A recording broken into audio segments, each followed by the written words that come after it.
Hello, beautiful souls. Today's episode is so good. And before we jump in, I have some exciting news to share. If you've ever wondered where you're blocking money, this is for you. I've created a free quiz to diagnose your money wounds so you can heal them and unblock yourself to receive more money. Just go to moneywoundsquiz.com and answer 6 quick questions to get your insanely accurate and potent results. And if you're loving my vibe and want to work one-on-one to call in more feminine energy wealth, I would love to hear from you. You can shoot me a DM on social media or go to emilywilcox.com to learn more. Jessica Doman, I'm so happy that you're here. Welcome to the show. Thank you so much for having me, Emily. I'm so excited to be here. I'm super excited to have you because as we've been chatting, we've been noticing so many synchronicities, like living in Michigan, having been in pharmaceutical sales, now being entrepreneurs. We both have 2 kids that are ages 7 and 4. We're basically living parallel lives. We are. I love it. Yeah. So I'd be super curious to know, like, what made you exit corporate America? How did you get started on your entrepreneurial journey? It was totally spirit-led.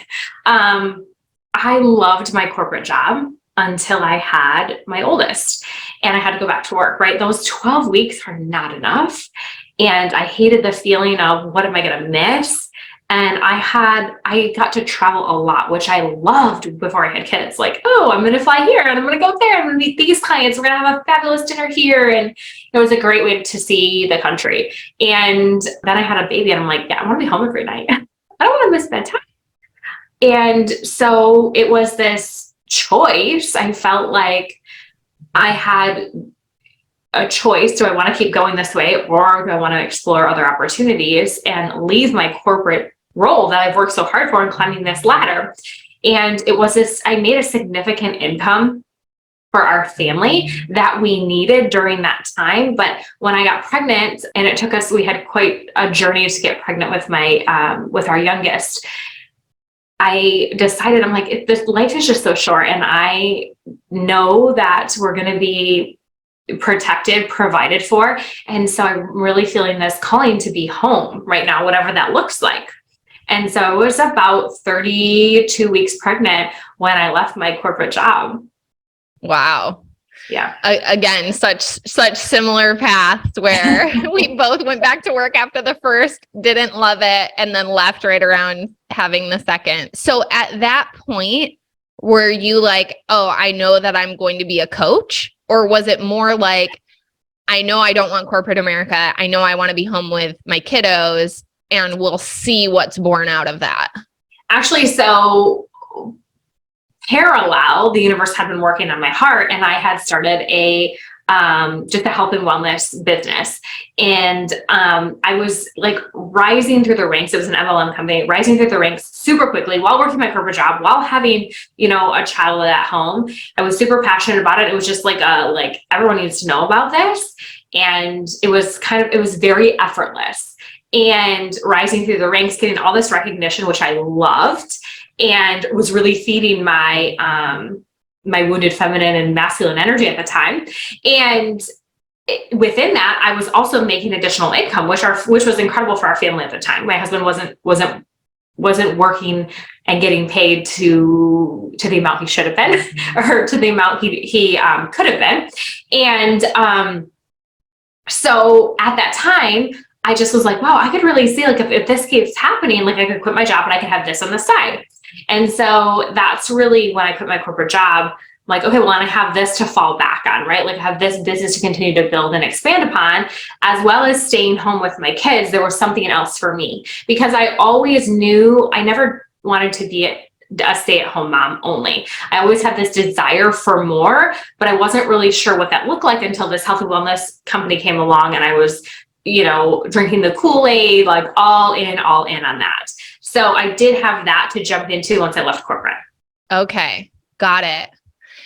And how was it for you going from being, maybe you still were the primary breadwinner at that time, but like really getting a lot of recognition externally to having motherhood be a big part of your role where one of my friends said this so perfectly. She's like, motherhood is not like wired for achievement. And so for those of us who have like gotten our rocks off on achievement for so many years, it's like you go into motherhood and you're like, oh, there's literally no achievements. There's no trophies. There's not a lot of pats on the back. You never feel like you're totally crushing it.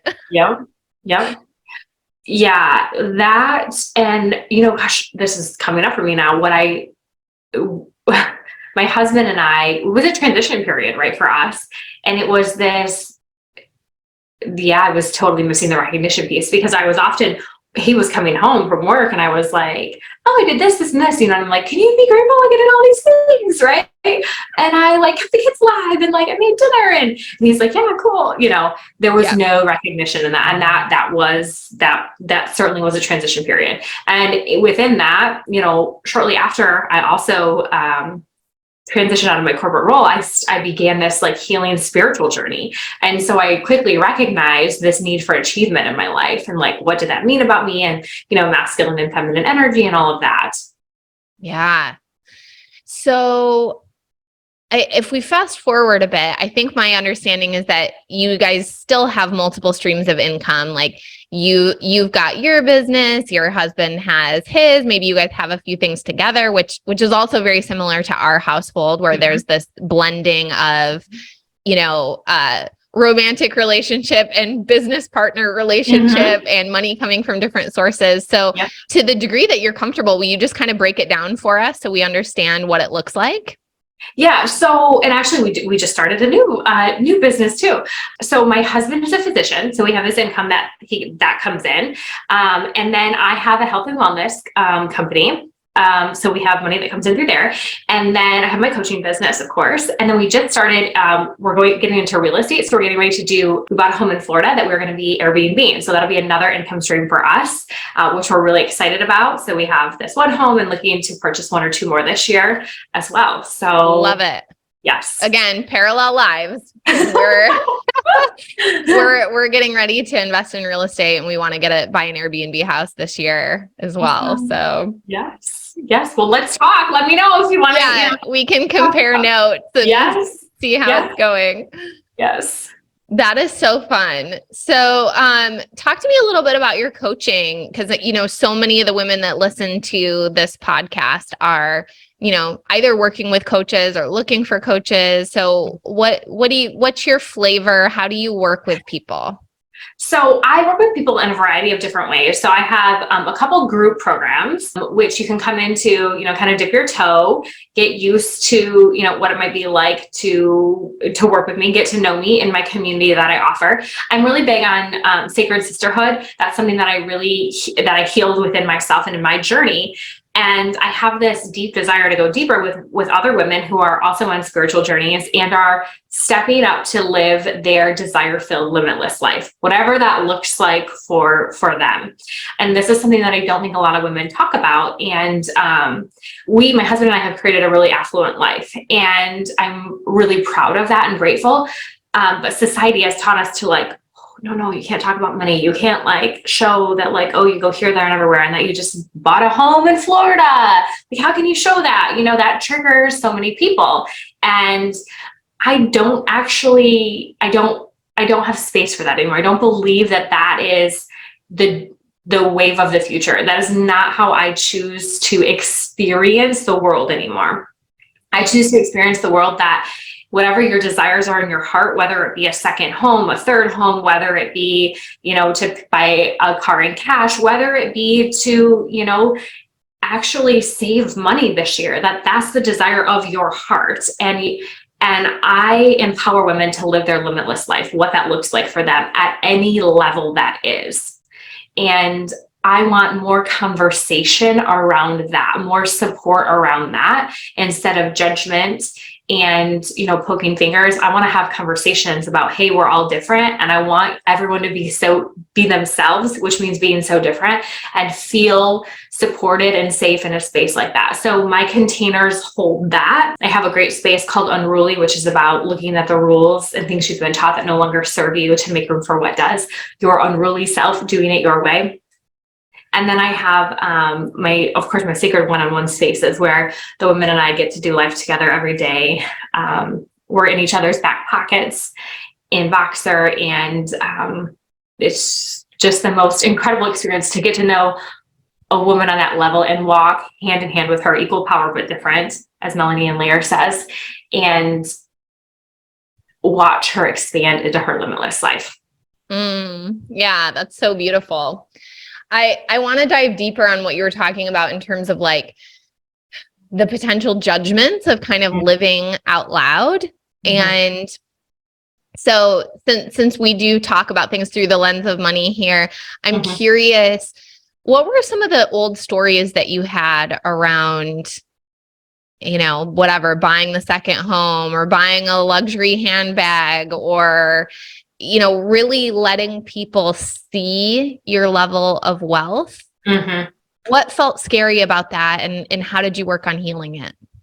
Really the judgment, right? And it's this piece of, I'm afraid of what others think. So when I really was like, okay, why am I afraid of what others think? Well, I don't want them to talk about my back. I don't want them to judge me. And then this realization, this healing of like, okay, well, oftentimes what shows up, what I'm triggered by is something that I might also feel about somebody else that lives inside me. So looking at myself, where am I judging? Where am I like being triggered by somebody like, oh, she has this again, or she's showing off this or whatever, or I'm trying to keep up with the Joneses in a certain way. So I cleaned up all that energy, and I fully embodied the belief that whatever you want, you get to have. And I've seen that over and over again in my own life and in the women's lives that I coach. And so it's this, yes, my husband and I have created this life that we love. We've created it, right? We've done the healing work. There's been so much healing work to get here. And we've, really shown others that they get to have what they want, right? And that also embodying the fact that like I get to go first, right? I get to lead the example. Like, hey, it wasn't necessarily a cakewalk getting here, but I wanted this, and I aligned with it. I took action towards it, and now this is the life that we live. And helping by showing up in my fullest expression of myself, that this is actually what I want, and watch me come and get it. It's activating other women, activating and triggering other women to really go for what they want to. And I have done a lot of belief work in that it's okay if not everyone likes me, because maybe those are the people that we're not supposed to work together. I'm not supposed to activate. And, or if they don't like me right now, that's okay. Maybe that's because I'm activating them to really look into themselves, what they actually want. And maybe it's similar to mine. And I can hold myself in my own personal power to be like, that's okay that I'm not your cup of tea. I want the best for you, and that's okay. And that was really hard to get to this place, but even saying it to you, I'm like so dang proud of myself. Yeah. For getting here. That's beautiful. How often do you think, because I don't know that people would say this to your face, but how often do you think there's just a judgment of like, oh, what, her husband's a doctor? Oh, often. And listen, they're not wrong, because he is, right? He also went to school for 13 years.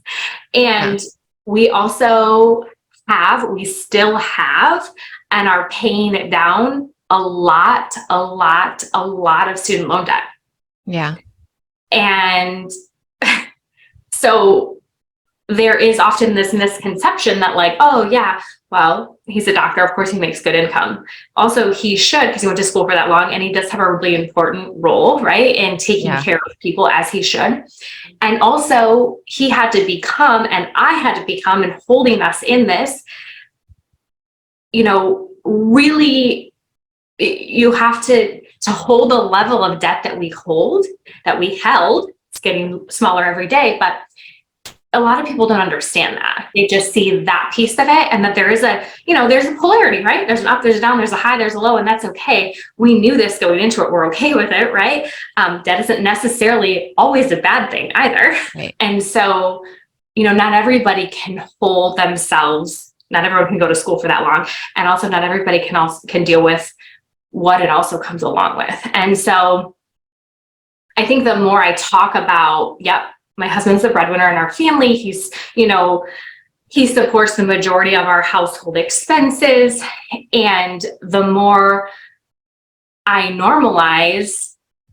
help normalize the fact that, like, you know, just because a man or even a woman in that case has a high powered, you know, important role and makes a significant income doesn't mean that the spouse that's also supporting them doesn't also have passions, desires to be fulfilled, dreams to be chased. And it isn't always about the money that comes in. Yeah. That makes sense?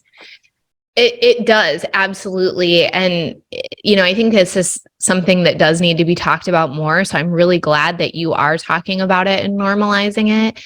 You know, I had a client where, like, on our first call, like, her sort of dirty little secret that she held all of this shame around was that, you know, her husband was the breadwinner and her coaching business really wasn't making that much money. And that it actually didn't have to, because, like, they were doing really well, but she felt like that in some way disqualified her from being able to help and like grow her business. And often the most transformation is like on the other side of like that dirty little secret. It's like, what if that wasn't a bad thing? Right. You know, like it what's been interesting for me to sort of reconcile, because I always had that like strong independent woman thing, which like is all masculine energy. Same. Is like remembering actually like the part of myself, what I think back to like a giggly like middle schooler or whatever, who would have loved to marry a rich man.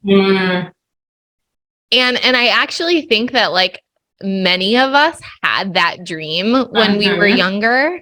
And then we sort of like set it aside because either we didn't think it would happen or it didn't happen. And then we get into this masculine energy mode. And it's like, can we just sort of like reconcile and heal all of this?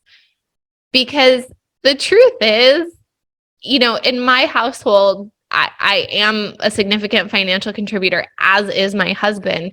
But if I get really honest with myself, I'm like, okay, you know, if Jeff could run the agency completely by himself and I didn't have to be a part of it at all, and it like 10x or 100x, like, actually, I would just be so happy about that. Like, if we just had that much more money and it meant that like I could either work or not work, and like, and I just get to do what I want and like live out my passion. Like, what is wrong with that? Please, please someone tell me what's wrong with that.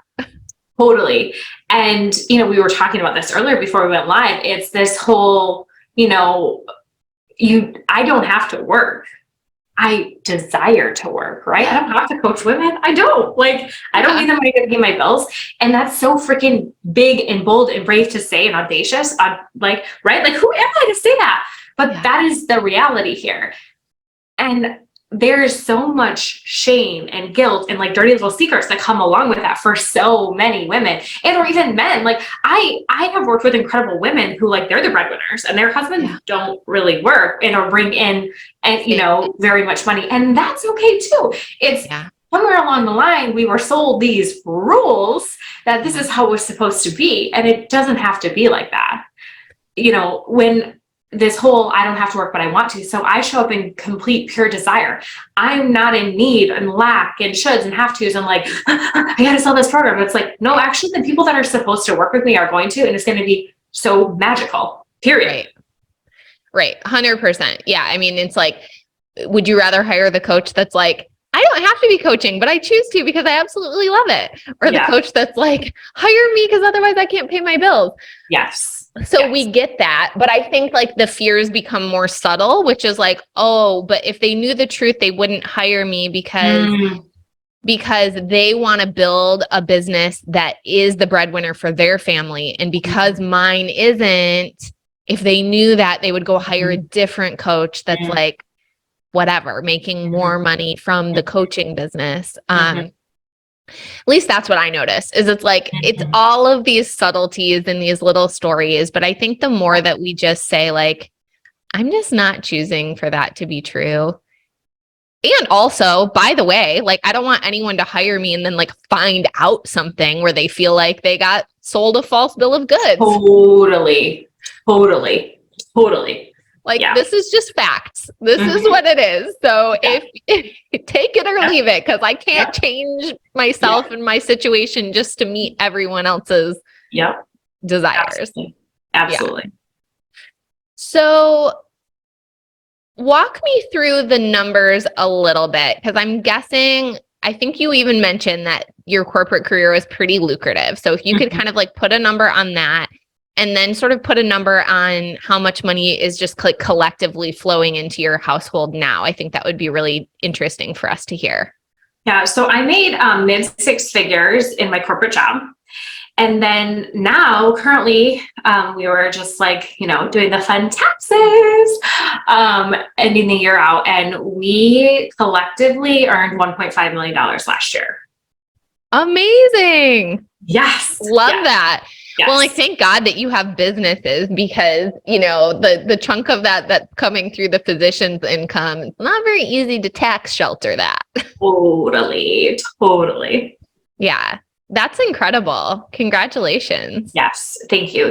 We're really proud of that. And, also the thing about money is it's an incredible tool for other resources, right? Like to give generously, to also like expand into other businesses for more freedom. And that's something that, we're exploring. And then also, teaching other physicians, these other physicians and other, men and women who have these incredibly powerful, it's not the right word, but incredible jobs that they really have to show up for, and teaching them also like, hey, instead of the traditional way, like we've been taught, right? Put all your money in your 401k, watch it go up and down, like, save this much amount, pay, like, try something different. Here's the new way, like invest it in real estate, invest it here in whole life, and, into foundations for like tax benefits, those types of things. So also, we're seeing this, my husband has really been more open to the like,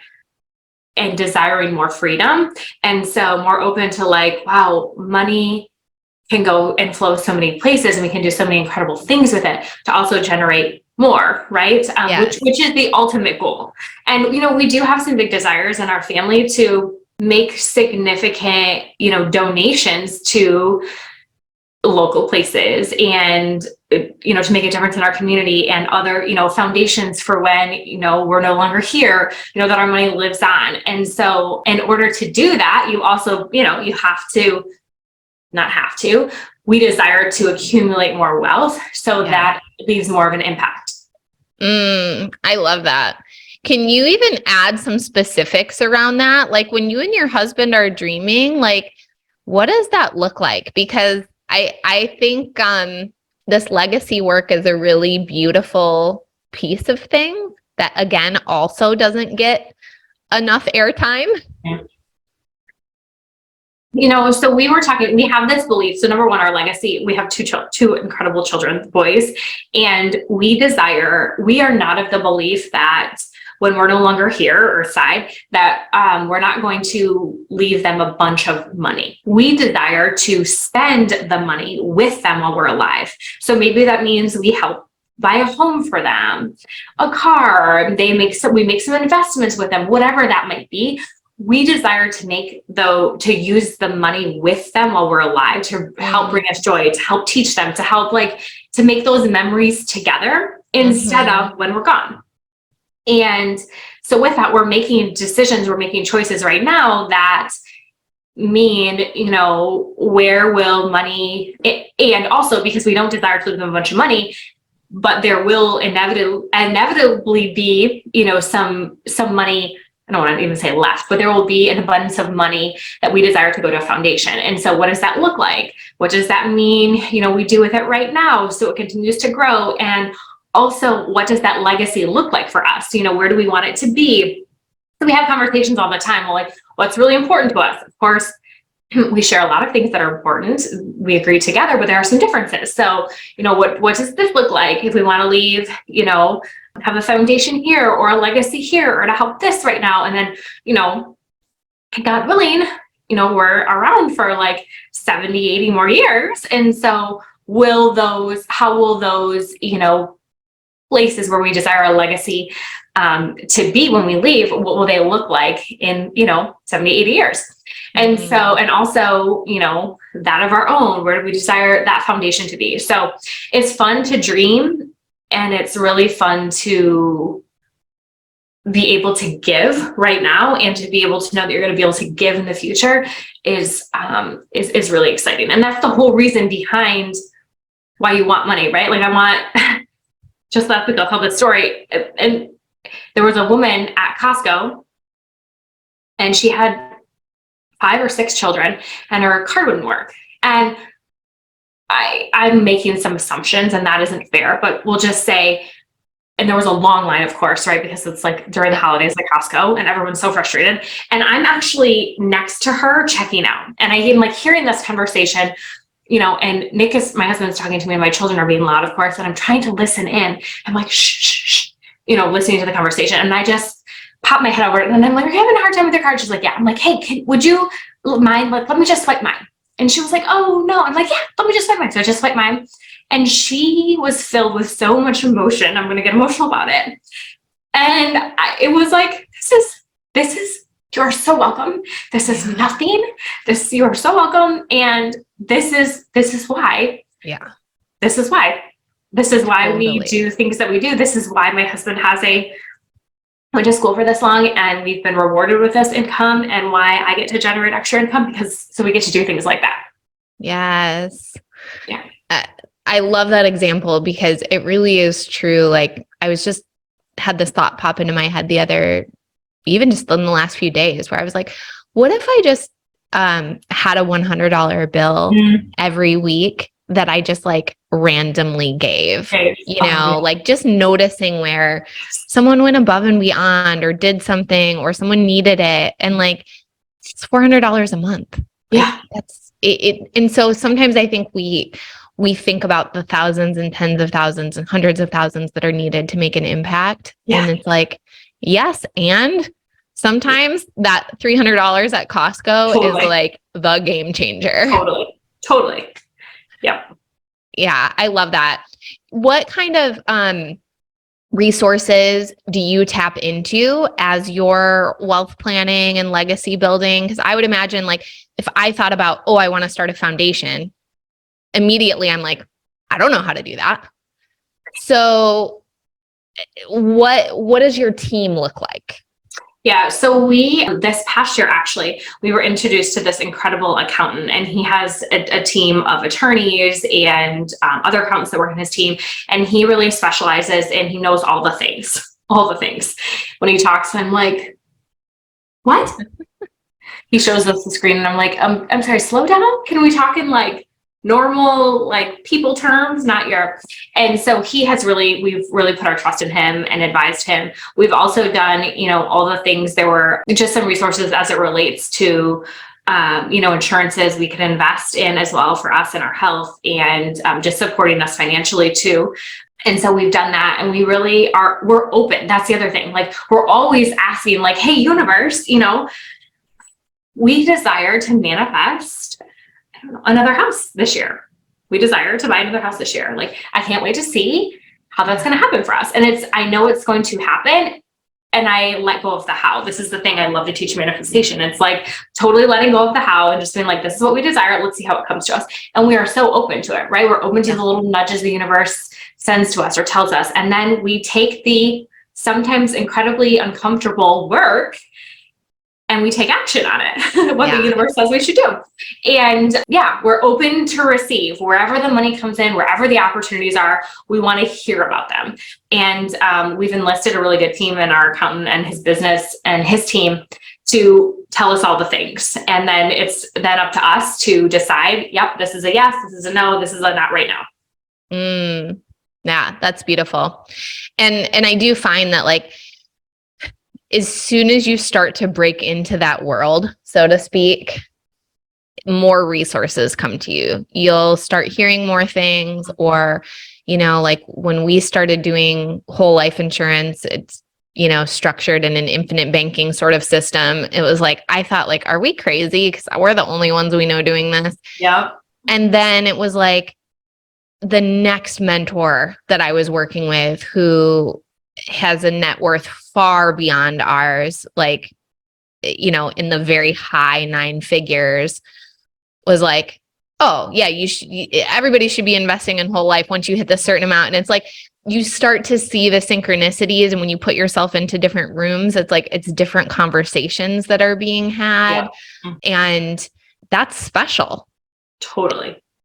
And I think it builds momentum, because it's like, oh, this is just how it is for us now.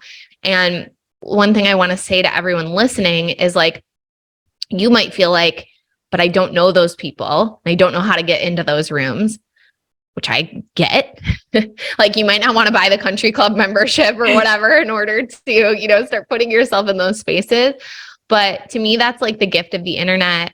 Podcasts like this and many, many, many others, TikTok, Instagram Reels, YouTube, like there are so many people out there sharing generously what they're doing. And then you can just start to find what resonates with you, or even just learn more about it. I was on someone else's podcast, and they do a lot of real estate stuff in Indianapolis. And we talked afterwards, and we got on a Zoom call with her and her husband. And, they told us about these DSCR loans, which is like debt service coverage ratio. And it's a different type of loan that you can use if it's an income property. I had never heard of it before. Yeah. And I'm still not an expert on it, but it's like, now I know it exists because through this roundabout way, someone shared it with me. Yeah.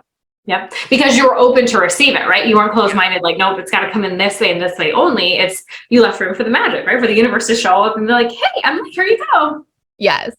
Yeah. And I so feel that in you, like, you definitely have this very open and welcoming aura. And so like in that receptivity, of course, incredible things are flowing your way.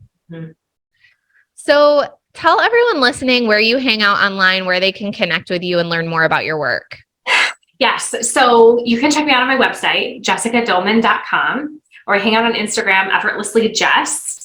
I also am a huge fan of Facebook, Jessica Doman. It's where I share a lot more about my family and personally what we're up to. So you can find me there. And I really look forward to connecting with any of you that feel aligned. Amazing. Well, thank you so much for being on the show. And I know that everyone's going to want to connect with you. Any last parting piece of wisdom that you'd like to share? Yes. Thank you for asking me that. I would invite you to really take a look at the belief that you get to have anything and everything you want, and see how that feels when you say that out loud, how it feels in your heart, and to explore if you can embody that belief that you get to have anything and everything you want, because it's an invite for the world to open up for you and for you to live your most limitless life. Whether I activated or triggered you on today's episode, I just want to invite you into the belief that you are limitless and you can have anything and everything you want. Love that so much. Thank you so much for being here. To everyone listening, thank you so much for tuning in, and we will talk to you soon. Thank you so much for tuning in to today's show. Before you go, I have something fun to share. Now, when you leave a review of the podcast on Apple, Spotify, or YouTube, take a quick screenshot and send it to hi@emilywilcox.com. You'll be entered into a drawing to win a free one-on-one Voxer coaching day with me, and you help the show reach more new listeners. Such a win-win. I also invite you to follow me on Instagram @mmakesmoney, and to jump into my free Telegram community, The Money Club, which is linked in the show notes. Until next time, I'm sending you all the magic money vibes.